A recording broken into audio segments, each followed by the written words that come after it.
Two factors will determine bay width and height. 1. The size of the pallet and load, and 2. The size of the forklift that will be driving into the rack. First, let us see how pallet and load width helps determine bay width. Bay width will be the clear span of the overhead tie beams and the anchor bay beams.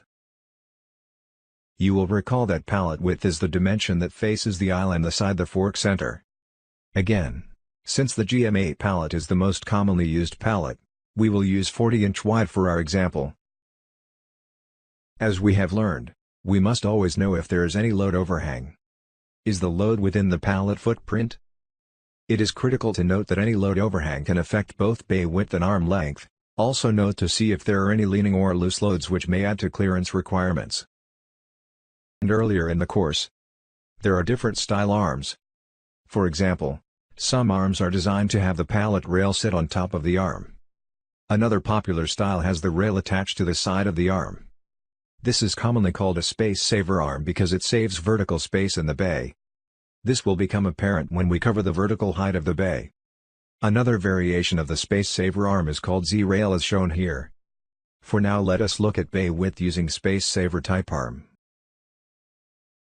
Here is an AutoCAD drawing showing between uprights of a drive-in bay. As we mentioned, this is spacing for 40-inch wide pallet.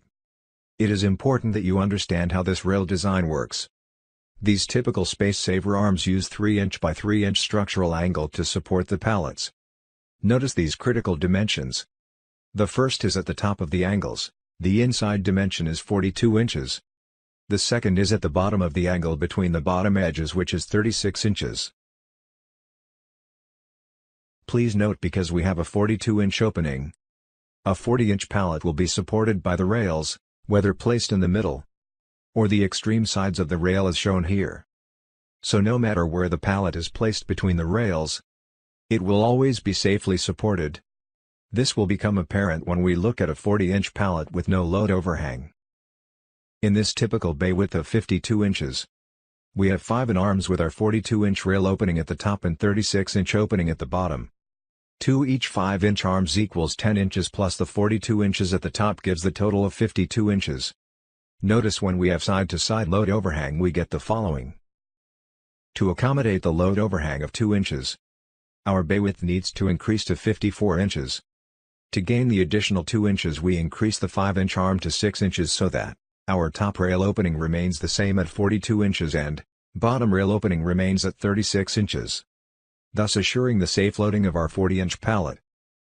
This simple Excel spreadsheet will show pallet width calculations that we have covered in this video.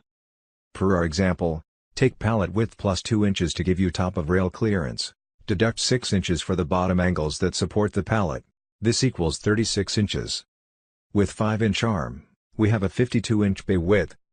As you have learned, when we have a wider load, we increase the arm size so that the rail dimensions remain the same. If we have a 48-inch wide pallet, we follow the same formula for top of rail spacing, pallet width plus 2 inches. Under rail clearance is top of rail clearance minus 6 inches. Again, if we have to accommodate load overhang, we increase arm size.